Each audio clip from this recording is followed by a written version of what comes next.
The NFL is back, and so is Hard Knocks, with the Cleveland Browns edition starting right now. Season 13, episode 1 and 2. You're tuned in to AfterBuzz TV, the ESPN of TV talk. Now, let the buzz begin. Welcome into AfterBuzz Studios. It's another season. The NFL is back, and so is Hard Knocks on HBO. It's season 13 this time around. It's the Cleveland Browns, and we're talking episodes 1 and 2 right now. I'm your host. My name is Michael Rippe, and I am joined by two lovely people. How you guys doing? Yo, what up? This is Evan. This is my girl TK. What's going on?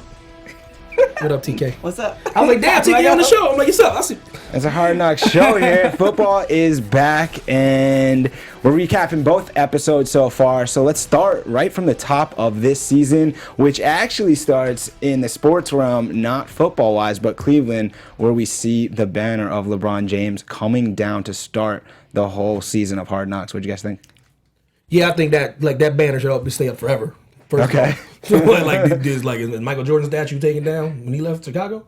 Nah, it's up there. It's still there because that's just Dan Gilbert's way of just like being petty and taking down the banner. Dude ain't even put a jersey on, the Lakers jersey on. He was tearing down the banner. But there's certain things like because he's gonna retire a calf. Just leave it up there, man. Just leave it.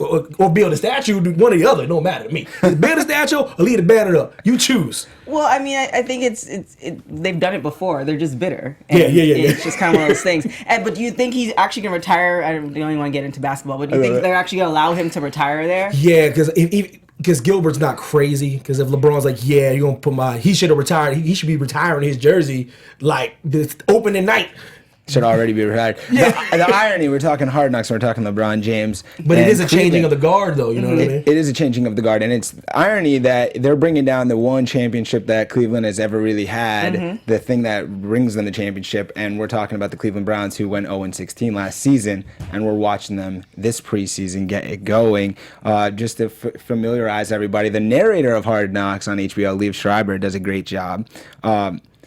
What do you guys think about the whole overall first episode before we get into details? Are you guys happy that Cleveland is the team? Would you rather see other teams, or what do you think? Yeah, I'm always intrigued to see a team that's like a down and out team. They won one game in 32 games. They're 1-31.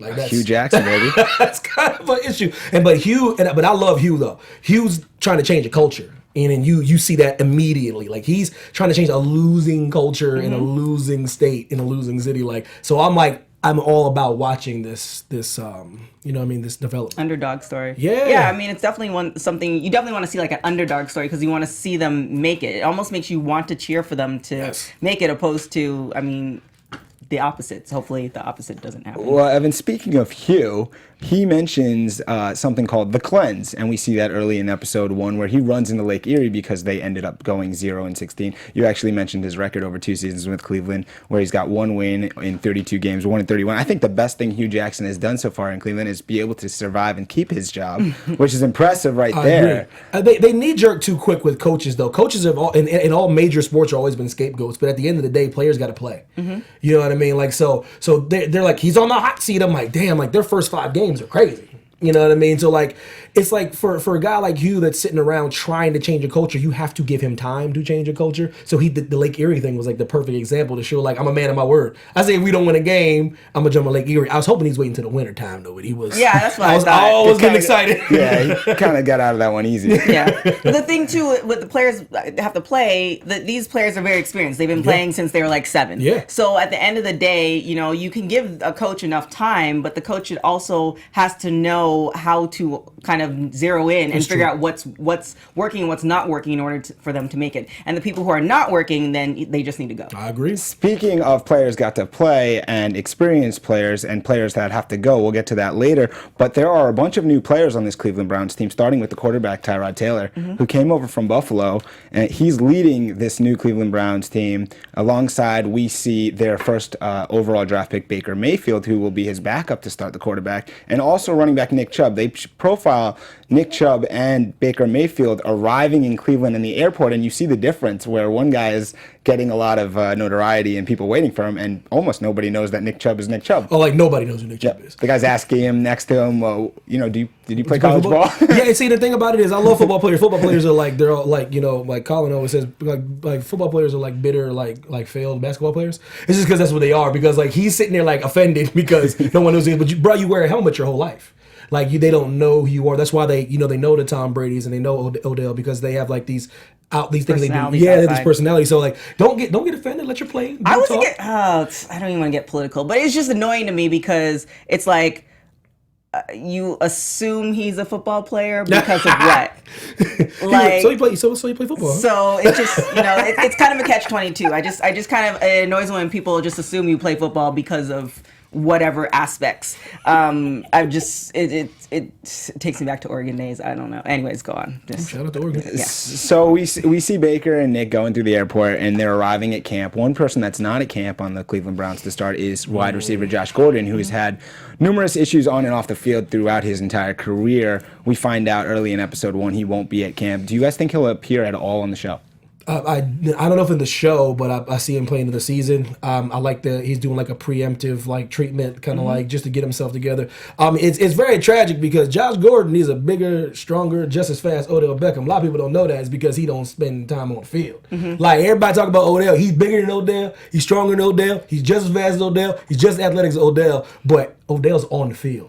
Sounds like it almost sounds like you're a man that lost to someone with Odell on the team in fantasy or something. Oh no, I love Odell, but it's just like when they compare him, like damn, that's You're right. Gordon, a better like version. a better version of him. Josh Gordon has a world of talent. If he can just keep it on the field without the off-field issues, that would be a nice thing to see. Do you think, and let us know what you guys think out there, do you think that he possibly preemptively didn't want to be appearing on the show? And so because we don't know the reason why he's not actually in camp. And it's apparently not where he's going to get suspended or something. He's just working on his own issues. Do you think he just didn't want the media attention or that would have been a distraction? So he's kind of preemptively doing it? That's a fair point. That might be something because that's all they're going to do is probe him.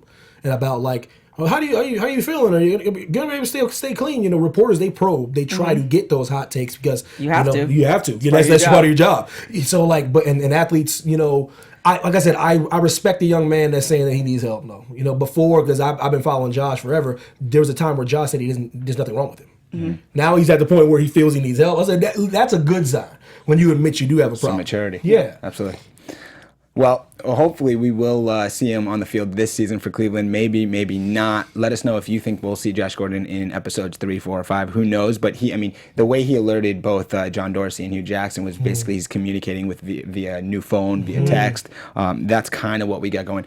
Other players that we see, Carl Nassib we see in episode 1. He's apparently a financial wizard. He's teaching a financial class tutorial about compound interest, except I'm not sure he completely understands how compound interest works. He's basically talking. I like the idea how he's trying to inform everyone to keep your money and not let it go, but I think the way he breaks it down isn't completely accurate. No. What do you guys think? He's basically saying if you keep $100,000 in the bank, it's going to turn into like 64 million? Banks would just wouldn't make money. Yeah. Just in like 7 years, he was guaranteeing 10% interest, which you can't guarantee that. But I admire the fact that he's trying to be financially savvy. Whoever his financial advisor is, he needs to fire him. Whoever he's hired. Because I like that he's bringing up the topic. I just wish maybe he would say, I'm bringing up the topic, and then bring someone in to talk about the topic. They do have people. They have summits. They have seminars. They do bring people in. They bring people in, like if you went to a good college, they do bring people into college. The unfortunate stuff is like you have the advice and some people take it and then some people don't take it and they don't realize they just should have took it. Then they don't have any money left to actually do something with it. 100%. So to listen to somebody in the same position as you, like you're all football players, you all have this massive amount of money, maybe you should kind of look to other folks who are actually been there, retired football players, people who I think the best people are the ones who are like retired football players turned financial agents because they've been there, they've done it.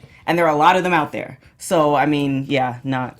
Or you talk to those people that have been successful with their money, like former athletes, see what businesses they've bought. Like, it's okay to do that. It's okay to reach out and be like, because football players, it's not like basketball players or like soccer players. Like, you're guaranteed bonus money, or you're guaranteed, that's your money. Like, because NFL has like wish contracts. They have fake contracts. They give you $100 million, but it's like $5 million guaranteed. Right, you know what I mean? Like, so like you're much. guaranteed money. You have to protect that as much as you can, because they say in the league you only get like 3 contracts. Like your rookie contract, the one other contract, and your veteran contract. Like, and you need to make your money in three separate times. So I just like that there's somebody trying to help these guys. And then you wait until you're 55 to get that retirement. Speaking of guaranteed contracts and guaranteed money, we actually see Baker Mayfield signing his contract, and they speak to his signing bonus, which would be guaranteed and some of that. And one of the things they note in that is that he can't go skydiving, or if he was to get hurt in skydiving, that would affect his amount of money he received. So a question for everyone out there, and you guys, would you go skydiving? The thing is, no. Because the homeboy said, oh, you can go skydiving, you just can't get hurt. And if you go skydiving and something goes wrong, you're probably getting hurt. They're investing in you, a lot of money in you. You can't do certain things. That's just it. It behooves, like, you're only an athlete for a certain amount of time. Absolutely. So guaranteed you're not going to be 40 playing football. It's very rare. So you can do all that stuff you want to do. Thank you. I'm glad somebody said that. You know you don't play football till you're like 75 years old. It's not, and you're going to still be young. Because you can't play football for that long. So you could do all that stuff. Like, my legs were literally insured when I was running track. Like, I couldn't do certain stuff. And I was like a nobody. So just don't do it. Don't buy the motorcycle. Like, just do 4 wheels and just call it safe. Like, Big Ben almost lost his career, like, on a motorcycle accident, and that's when he was in the early stages of his career as a Steeler. And like, bro, like, and that was in his contract as well. Like, so it was this huge thing. I'm like, Big Ben, like, bro, you're gonna be done soon. Yeah. You ride a motorcycle all you want.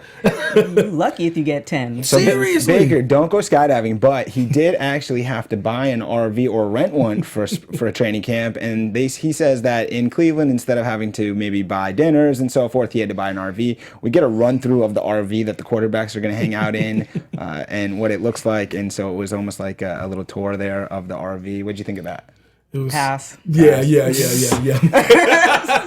Like the poor man, they got the poor 4-string in there. Yeah, I'm like, it's man. like, why?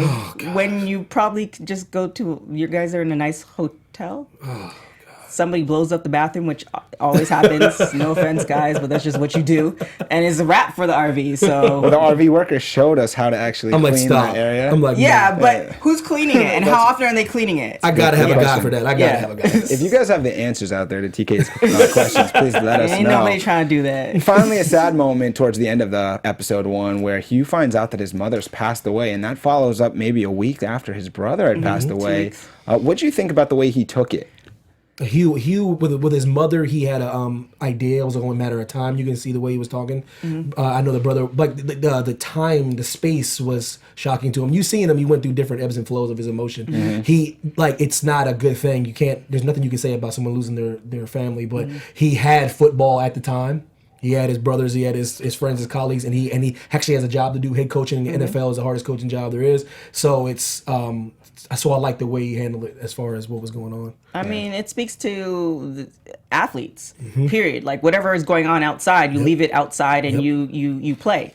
And, that's what you have to do. And you see him break down in the other episode. And it's just kind of like, they said you can have that moment, but you can't use that moment to, like, use it for everything else. Well, like, my mother died and I can't do this. Like, nah, you have a job to do. And if you don't want to do it, we can find somebody else. Setting an example. Like, so he's demanding all these things from these players. He's expecting these players to make all these sacrifices. So he's leading by example. I'm telling you, he's the right man for the job. I just hope they let him keep the job. He's the right guy. And so a good way to probably wrap up episode 1 in the recap would be what we learned from Jarvis Landry throughout the episode is he likes to tell everyone, say, bless him. And so bless Hue. And any final thoughts on episode 1 before we move to episode 2? I like the clip with Jarvis. He's always one of my favorite players.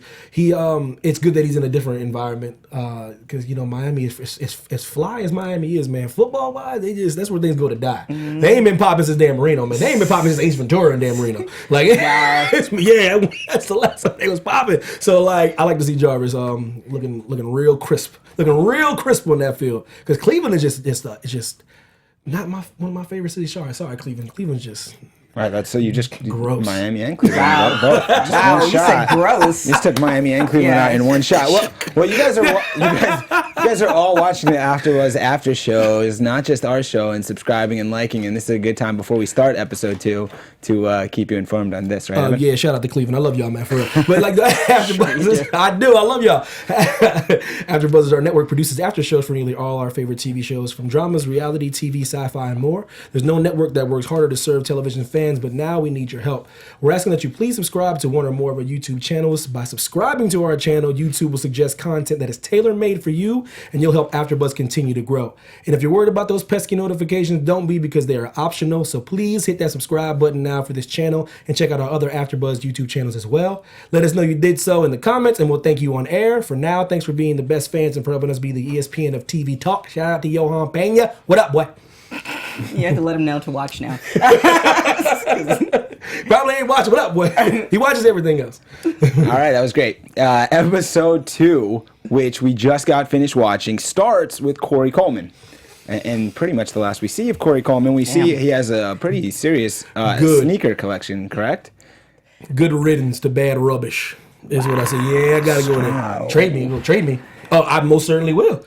Yeah, he goes into Hue's office and he says, if you don't want to play me, why won't you all just trade me? And then proceeded to get traded to the Buffalo Bills for a 7th round pick in 2020. Certainly. I will trade you. Certainly. So he was traded. And corresponding with Corey Coleman's trade, another wide receiver, Antonio Callaway, who is a rookie, is promoted to the first team. And we learn a lot about him in this episode, starting with his run-in overnight, where he gets pulled over by the cops and apparently gets... I don't know if it's arrested or a citation for Not even that, just a warning. Yeah. I guess for having a suspended license and some possession of marijuana. But the more interesting part is how just kind of like when he's back at practice the next day, he hasn't told anyone, but it seems like the coaches are asking him, they could tell something's up, and he doesn't want to share the information. It's interesting to know that the coaches, it makes you feel like they had their hand on the team, because both Hue Jackson and Todd Haley both kind of, when talking to him, like, what's up, man? How you doing? It seemed like,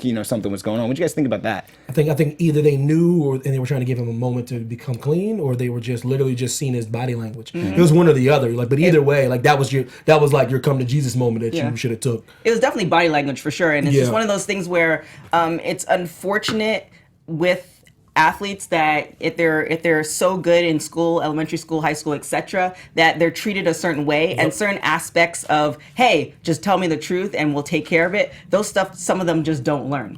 Because you could see it in his body language. One of the coaches says, like, you have a puppy dog face, like he's visibly kind of showing it. Absolutely. And there's his chance to say, hey, coach, this is what happened, because it's either the fact that he's going to get fired for that, it's not going to happen at this moment. No. There are players who do several things far worse. So it's just like he had that opportunity, he didn't. Well, I would say he's not going to get fired and won't get let go right away because he's talented, and usually the talent outweighs the issues. If he wasn't talented and that happened, he'd be out the door. But he's a rookie, so he's young, so he has, he can do some growing, and we actually see in the episode how he stands up in front of the team and eventually apologizes to the team, which is it's a good moment to show that he doesn't want to let it go. And Hue Jackson actually mentions everyone gets one mulligan, which I find to be kind of not true. If you're good, you probably get multiple mulligans. If you're not good, you probably don't get any. But I like the message. He's trying to say, I got your back to the team. I'm standing up for you guys, but talk to me. Utilize me. Yeah, we'll see, man. Because I don't know, man. Because Hue's pretty. I think he's all about business, man. I'm telling you, he traded that guy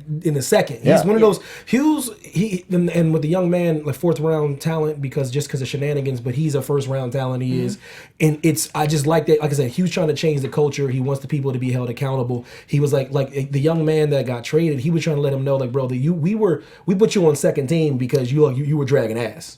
Period. Like these a lot of these athletes are sensitive, man. That didn't mean you were gonna stay on second team. It was a week, wasn't it? Yeah. Like there's only 27 like wide receivers in the Hall of Fame. There's only 310 players in the Hall of Fame. 27 wide receivers. Like, you will get traded. You will get cut. They really don't need you.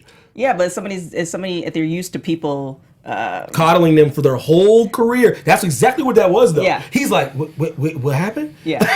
Like, you in the big league, brother. You young, man. He's young. That was just a little, you know what I'm talking about. I hate when you say they're young because in this thing, true. if they were to do it somewhere else, anywhere else, in any other form of business, there would be an issue. I agree. That's why I say good riddance. I hate You're when they 100% say, right. people are young. It's like, okay, like Hugh said, you have this one mulligan, but the whole point of it is just come and tell me the truth. Yeah. Because if we have to find out, then that's a whole nother issue. Yeah. Well, he's. I guess he's only young when you're talking football terms. But he's an adult. He is, and he's a young man. Like I said, I wouldn't get that pass. TK wouldn't get that pass. You wouldn't get that pass. So I know it's a harsh little thing though. But I'm saying, like, bro, like we will get whatever we can get out of you, 7th round pick. And with Callaway, he's a talent, man. That's one of those guys that could be a breakout star. But it's gonna cost him. The league is tough. He's gonna get suspended maybe a couple games, and it's gonna set him back a little bit. But if they have faith in him and they hang on with him, then he could. I'm telling you, he's one of them special players. Yeah, but he's gonna serve some time. And we'll talk a little bit more about Callaway in a few minutes. I want to move over to some other of the young players, such as a first-round draft pick from last season, and that's tight end David Njoku from Miami. He's got an interesting way of handling football, where when he's not on the field, he likes his privacy and meditation. What do you think about that? Different strokes for different folks. I had to do that. I'm not about that. It just depends. Like everybody, I love the fact that he found a way to center himself, because a lot of athletes tend not to find their way until it's too late. So it's like, look, I need this kind of space in order to concentrate or to take myself away from football and then come back and be aggressive. So whatever works for you. For me, didn't get it. I'm not about that. Not you either.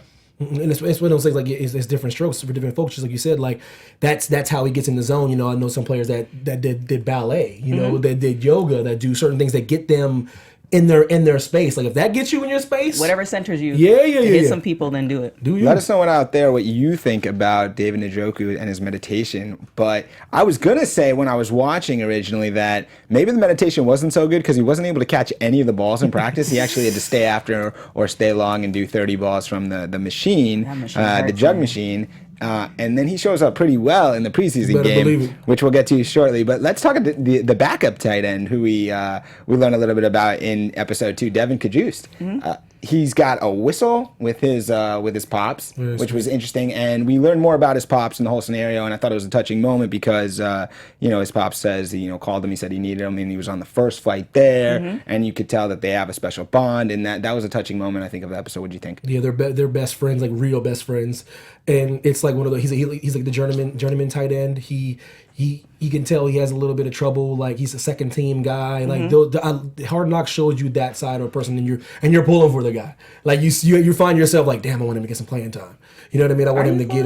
He's one of them. He's a sweetheart. You know what I mean? Yeah, just because you're sweet. Well, this is the thing, and far be it for me to tell you to quit. Yeah. Right. But it's one of those things where if you're a journeyman, you're kind of like on the cusp. Then one day you're no longer going to be part of the team, and then you've been essentially focusing on being a part of a team, and now what do you do now? It just feels like he hasn't focused on what's the next step after this whole football thing, because it doesn't look like it's going to last for him for too long. It's very rare. Like I've seen certain stories where it's like, oh yeah, they're journeyman, and then they make it, and then they're with this team for a couple of years, but it's just one of those things where I just don't get that feeling from him. I love the whole relationship between the father. I know in I believe it's in Mexican culture where they do the whistle thing. They had this whole thing on the radio show where like it means certain things. Yeah. But they're probably going to cut him. That's just how they do though, and that's the harsh reality of football. Like 53 man roster, like they're going to cut some people because they can bring in different linemen. They can bring in another running back. They can bring in another. You know what I mean? So like if you have to be really outstanding to be in that depth chart, and it's like. But like I said, I'm always pulling for a guy that's trying to pursue his dreams. But football's tough, man. It's the NFL. It's like too nice. One thing I'm curious about with David Cajuste, and I want you guys to let us know out there in the live chat or the comments at any point. And what do you think? He's grunting a lot. Is he in pain, or is that just a natural? I hope he's not. No, they said he had a shoulder, not an injury. Because we see consistent clips in the episode where he's got like grunting and he's good. Yeah, when you're dealing with any type of pain where it's like a 6 or above, anything that you do is going to hurt. Yeah. But it's not so bad where you can't work out. And they did mention that he had like some type of shoulder strain or something like that. So he's getting hit every time. Mm-hmm. So it's just kind of like... if that's week 1 and week 2, that's trouble. Yeah, it's pretty much big time trouble. But if it gets him through, the grunting sometimes, depending on what you do, and you trying to squat 315, that grunt helps you get back up. So. Well, speaking of other issues, we see Carl again, and Carl says in episode 2 that he's getting dumber. Hopefully he's not still teaching financial classes. So he said he noticed that he needed to start reading. And that's our Carl Nassib story. He's a funny dude, though. He is, though. I know what he means. He's probably like hearing conversation. He doesn't understand. He's like, wait a minute, I'm not picking this up. I think that's I gotta read a little bit. I think that's everybody. No, it is. That's what when he said it, I was like, man, that's so true. Like, you feel like you gotta wait. I gotta start reading If you just surf through Twitter to get your news and you're not reading a book, that's a problem. Like anything, it's a problem. It's not gonna build well. I love his honesty. He's like, I like his candor, though. He's honest. Speaking of fun and funny, and maybe not funny, we see Todd Haley mocking the names of multiple players like Carl and also Brogan and kid nicknames. What do you think about Todd Haley in that moment? What I finally gathered from that is because like Todd Haley, he rubs a lot of players the wrong way. Him and Ben didn't like each other. They kept acting like they didn't. Ben Roethlisberger. So and it's so crazy like when you see. Now you see why though. See, that would piss me off too. As a former like basketball player, I would go crazy. Like legitimately, I'd be like, man, you need to chill out, man. Like Todd Haley can't be that bad. And then I see that stuff he does every episode. He's doing stuff like that. He's walking up and down. Nah, I'm telling you, players are like we don't like that shit. I mean, we just don't like it. Speaking of a person who has a very sarcastic personality, I mean, I don't think he means it in any type of malice. That's just kind of his personality. Oh, I agree. And I get how you might feel that way, but at the end of the day, like your job is to play. So if that bothers you, and that has nothing to do with you playing on the field, then like you have a couple options. But the option is like he's still the coach. I 100% agree, but that's why Todd Haley bounces around and places though. See, but I'm telling you, I agree with you, but I understand where Ben's coming from now. Like that, but nobody's probably told him either. It's a little excessive. Yeah. Like even when he's in the, you remember when he's in the conference room talking to Hue Jackson? You don't get to do that. Todd Haley, you don't get to, and you see what Hugh said? Hugh said, yeah, that's, but this is my show. When you run a show, you can do whatever you want. See, that even made him upset. So it was like, I get it though, because Todd Haley's an offensive genius. That Cleveland Browns offense is going to be clicking this year. But you have to it's like it's what do you want to take? It's a give and take. Nobody's told him, so he probably has no idea. Oh God, no. Well, speaking of what Todd has done and said to people and coaches, I want to skip ahead. I want to talk about the preseason game now. And one moment that in the game was, Antonio Callaway has he plays the whole game. Punishment, I guess, on Cleveland is that you don't sit out, you actually play every snap, which is an interesting way to look at punishment. I'm not sure if it is or not, but you guys can decide. Definitely work him into shape. And he actually shows up. I mean, he scores a touchdown. He looks good. Baker Mayfield looks good. Tyrod Taylor looks good. David Njoku can't catch the ball in practice, but he scores 2 touchdowns. And the Browns look good in the preseason game.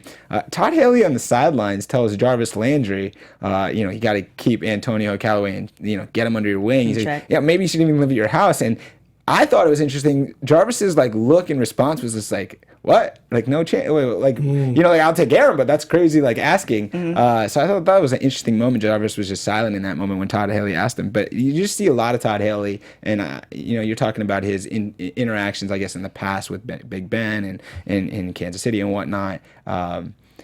So I guess it'll be interesting to see this season of not just Hard Knocks, but the season for the Cleveland Browns, how he handles it. He'll definitely be, if they let go of Hugh, he's the first one they'll tap, though. He'll be the next head coach of the Browns. If Hugh gets fired, they'll tap him immediately. He is, I'm telling you, he's an offensive genius. He really is, though. But Ben over walking around pouting, but he ain't never hit through for more yards than with Todd Haley, though. Like, he gets that.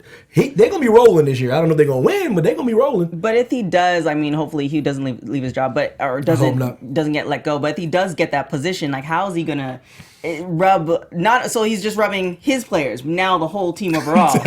So let's just hope Q does what he needs to. He is sarcastic. I'm telling, I get it though, but you see the players get they're all uncomfortable with Todd's around. Yeah, you don't know what's coming. It's true. So Cleveland, they played the Giants. They won 20-10. They look good. I mean, obviously the highlights to make it look even better. But you see a good sideline interactions. You see, Baker looks good. I think that's for me what I like most about Hard Knocks is that intimate. You really see kind of a behind the scenes that action really brings you in, and the production value that HBO is able to put on is tremendous. Awesome. No matter the team and who's actually in it, they always are able to do that.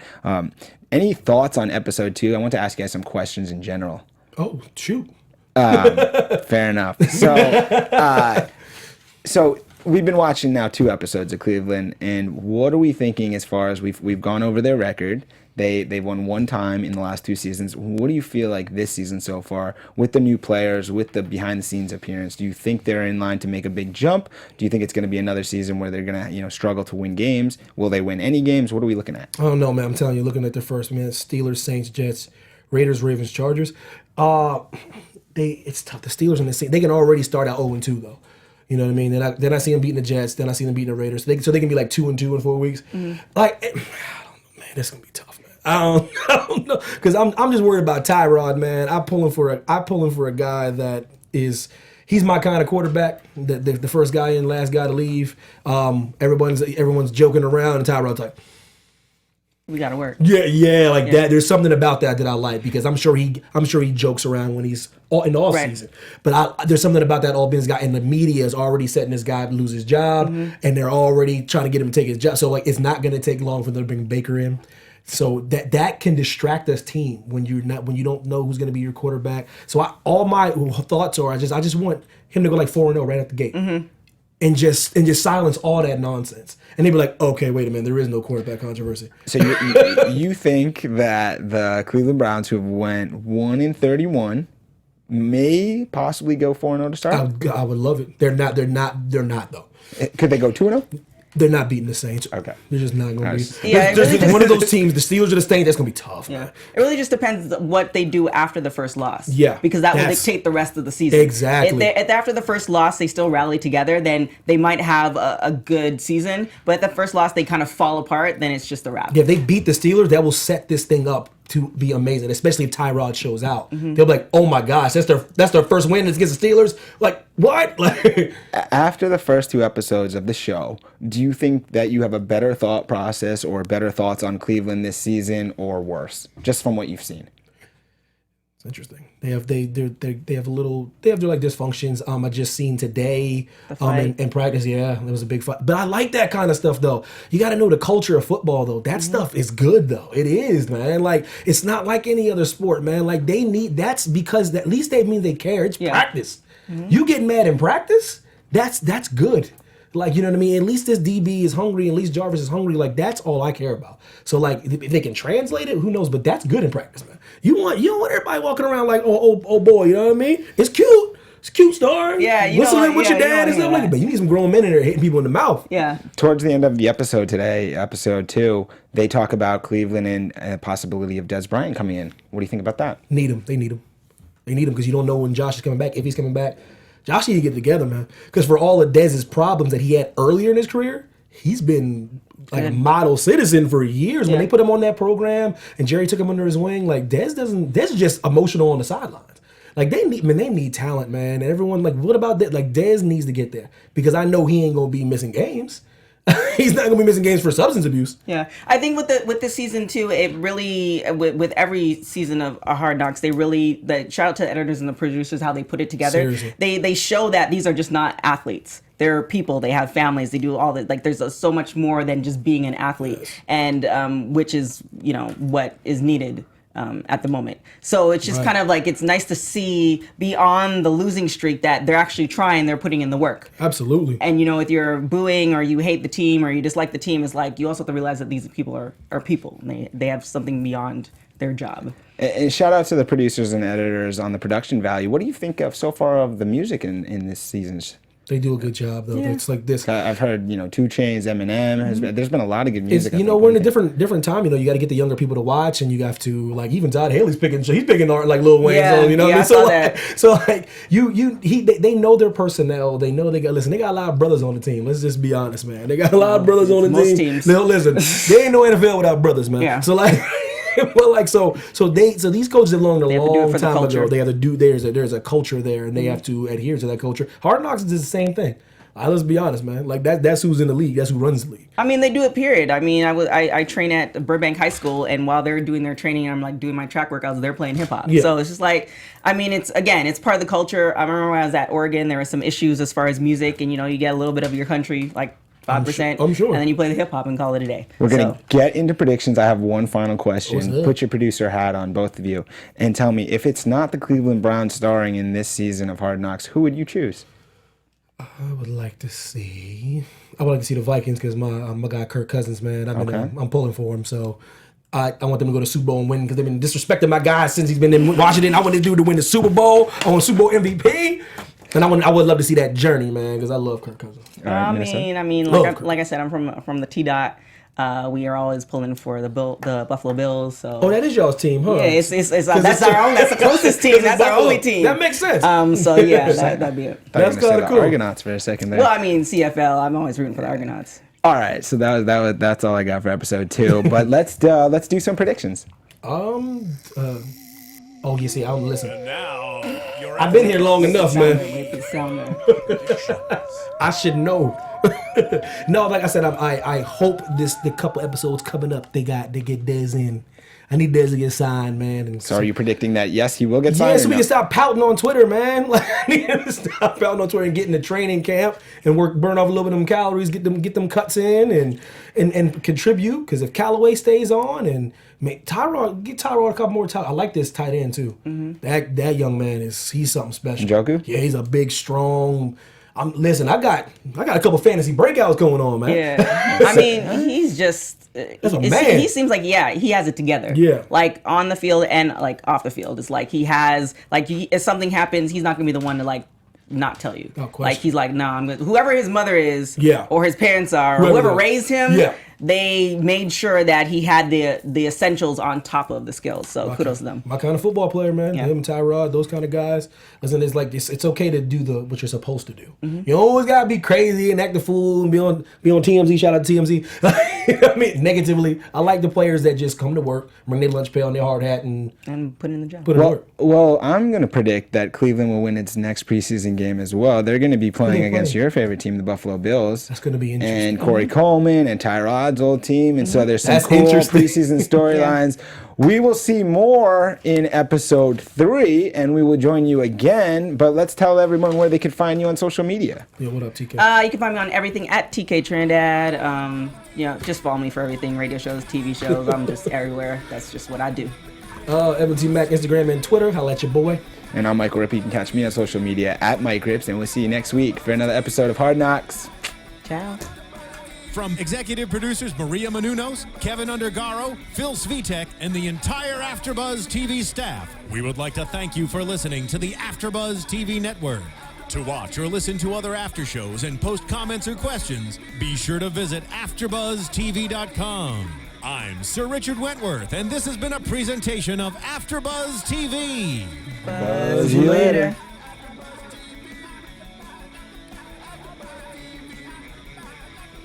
The views expressed herein are those of the hosts only and do not necessarily reflect the views of AfterBuzz TV or its owners or principals.